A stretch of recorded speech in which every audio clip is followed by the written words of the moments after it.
What's up, guys? Welcome back to the channel. JonJonTheWise here with our final role breakdown video for the cop or the lawman if you're playing Cyberpunk Red. And it's been an amazing journey to finally get here. This role breakdown was one of my first ideas for this channel. Even before I started this channel, I thought that something like this needed to exist for all the roles in Cyberpunk. And this is where we are. I have finally finished all the main roles in Cyberpunk, and I just want to thank all of you guys for the support, because since the first episode where we tackled the solo up until now where we're talking about the cop, so many things have changed, and for the better. It's been an amazing experience, and thank you guys so much. But before we get into the video, make sure you guys are part of our Discord community. The link will be in the description below. We talk about Cyberpunk, and we're like-minded people that just love our favorite game. And that's what we do. We connect, and we want to connect with you. So go ahead and join our growing community. Second of all, check me out on social media. I'm on Twitter, Facebook, Instagram, all of them. You can connect with me. Let's talk about Cyberpunk, show me pictures of your minis and stuff like that. Let's have some fun with it, all right? Also, make sure you guys check out my podcast, Tabletop Cyberpunk, the podcast about Cyberpunk 2020 and Red. I talk about the game, and finally, I'm going to have my first guest on this next episode, and is going to be Mr. Welch, the YouTuber. He will be my first guest on the podcast. And also, I've been uploading our actual plays from Cyberpunk Red using the full rules, which you can check out on my YouTube channel, which you're already at, so you know about it. But we also have it in podcast form for you guys to enjoy while you're on your drive, cleaning up your house or stuff like that. I've started uploading them there, and I will continue to do so. Other than that, let's get into the cop role breakdown video. And as we always do, we'll be talking about what is a cop, examples of a cop, and how to make your cop more interesting. Now, those of you who are watching this video probably had an idea in your head where you wanted to play a cop in Cyberpunk. But it's hard to wrap your mind around what a cop's life is like in a world where it seems pretty lawless. There's nomads, there's corrupt corporations, corrupt government. Do people even uphold the law? Are there any good cops out there? And maybe you kind of have an idea of what cops were like in the dark future, but you just don't understand really how to wrap your mind around how you can make it interesting or what they can actually do and what their authority is, which we'll be talking about in this video. So let's first talk about what is a cop. Their special ability is called authority, as we just said. They walk into a place and they use their badge to basically show everyone, hey, we're here to take control of a situation, or I'm here to take control of a situation, and by law, you must comply. And basically, in the dark future, depending on how powerful you are or how well known and respected you are, they might not even listen to you. So, cops in the dark future really have a tough job, and it's understandable that a lot of them can move to corruption because they just cannot earn a living. So, some cops might show up to a scene and use their authority for, evil, to steal, to take things from people, to kill, to kidnap, whatever they have to do to make the money that they think they deserve. But the simple fact of the matter is, if there wasn't anybody upholding the law and order in the streets, then we wouldn't have Night City and we wouldn't have any other city in the dark future. Nothing would work. It would just be a giant combat zone. But instead, there is enough of a police force where they can watch over an area and people can have some semblance of life living within a city. Tupac Shakur once said that the cops are the biggest gang in the world. And if you think of the cops as a gang, it's a lot easier to understand how they operate in the dark future. Just like the various booster gangs that are in Cyberpunk, the cops also have to be well supplied and supported. While the underground supports the booster gangs, the government and even corporations will be helping cops with what they need. As a cop in the dark future, these are the following resources that you would most likely have. Drones, cyber SWAT or C-SWAT, undercover police, informants, CCTV cameras, armored vehicles, overwhelming firepower, and aerial vehicles. With all these resources, there isn't much that can stand against you in getting your way or your authority in certain situations. The question is, how do you use these resources? Do you use it for your own personal gain, or do you actually use it to save your city and help the people that live within it? Also, you have to remember the thin blue line, a very controversial topic right now, but it's because it's a real thing. Cops will always have each other's back, and in the dark future, you're not alone in this. Your partner or other people that work in your precinct, they know what you go through, and you have each other's back on the daily. That is, of course, if one of them wants to all of a sudden be a good guy and go talk to IA and let him know about all the corrupt things that we're doing. Well, we might have to take care of him and take him out of our brotherhood. It's the dark future. Also, remember that in the dark future, a law was passed that anyone can carry a concealed firearm with them to protect themselves. So as a cop, you know that you're everywhere you walk, on every corner and every place that you go to, someone is armed. You no longer have the upper hand on the civilian population. And because of that, you never know when you're a target. The corruption that happens in the precincts is not some kind of fairy tale or something that we haven't seen before. There have been corruption within police stations in our life as well. So for it to be prevalent in the dark future is not a big leap. My second character ever in Cyberpunk was a cop, and we actually did a whole corrupt cop campaign. And man, this guy was a terrible person. He was even shaking up people for parking tickets or blowing red lights. He would shake them for money or drugs, or he was just a fast and loose kind of guy. He was just not a good guy. He was working in the underground. He knew booster gangs. He had booster gangs on his payroll. And it was a very interesting thing to explore, to see how corrupt a cop could become and how terrible it would be for that to occur within a city. But there's one thing that you need to remember. When a cop is corrupt, there's a lot of people out there that despise them because of what they're doing. They're oath breakers off the bat.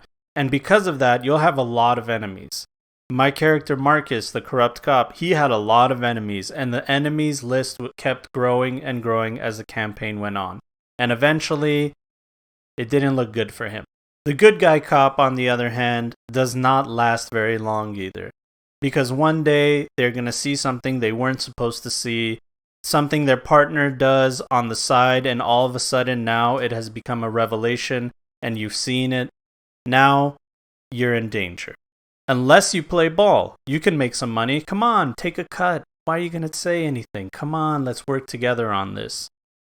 But you want to be a good guy. And what ends up happening to good guys in the dark future is, well, you know.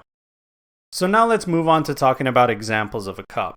If your special authority level is 1, then you're barely a cop. You're probably just some kind of security guard or rent-a-cop. Your authority is just that 5x5 meter parking lot that you're watching on the side street. And you have no backup, no one there to help you.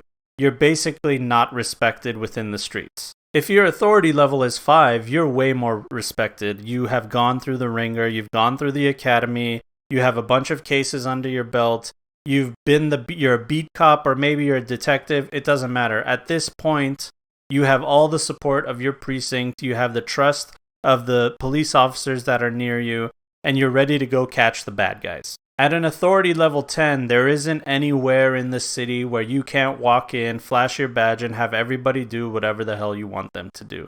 Because they know you're not just some beat cop or some cop that walks the streets. You're a somebody. All the corporations, they are vying for your favor. The government is glad you're working for them. Because when you walk into a meeting room with a bunch of corporates, they all of a sudden sing a different tune because they know they need you. They need your support. They need you to help them with their agendas. And because of that, you have to be a chief of police or somebody that watches over many precincts. Now remember that we talked about cops are like a gang in the dark future. And they're also like a corporation in the dark future. You got to dress right. You got to act right. You got to be what a cop is supposed to be. That's if you want to get promoted. That's if you want to actually work in an office and stop walking down the streets and trying to shoot bad guys in the head. You can be behind a desk telling other cops to do that. And the best way to do that is if you play ball.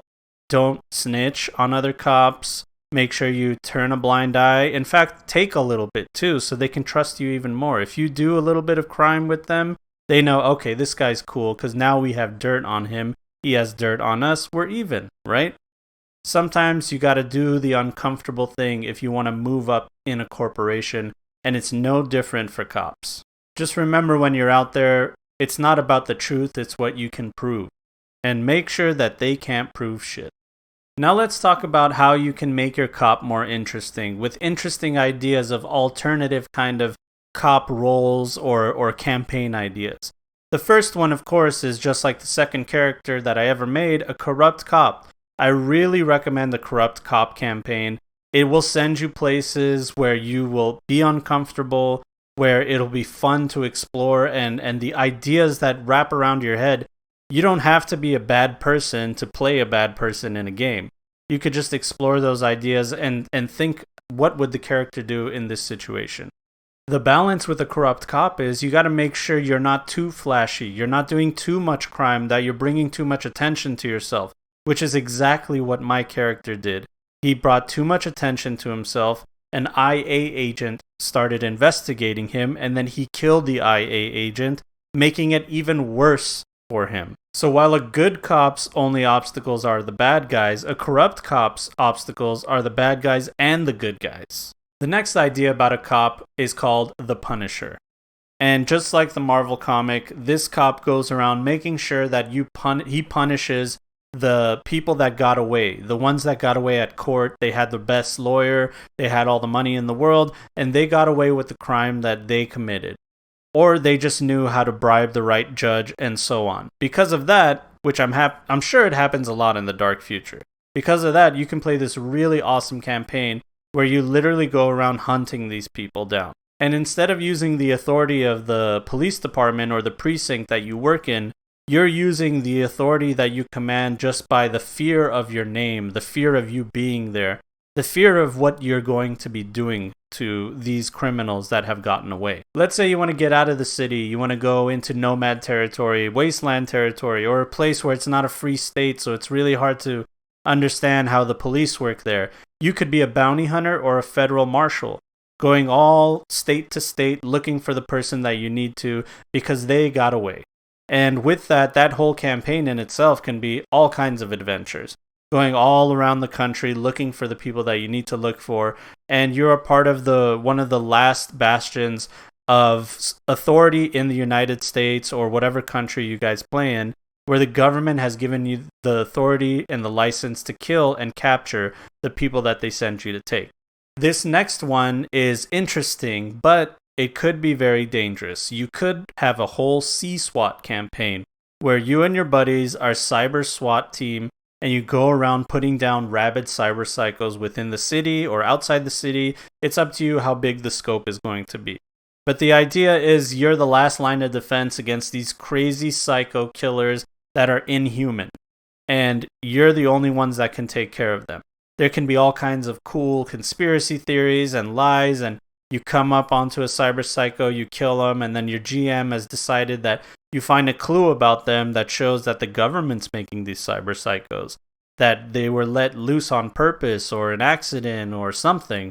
And a whole cyber SWAT campaign will see that you have the best weapons, the best gear, but you need it because you're fighting the best enemies. And finally, if you want to make your cop more interesting and you want to be on the edge of your seat the entire time you're playing this campaign, you can be an undercover cop and go into the criminal world, go into booster gangs, go into corporations, and try to take them down from the inside. Don't get caught, because you know what they do with snitches. Oh no, you don't want to get caught. And that would be a fun undercover cop campaign story.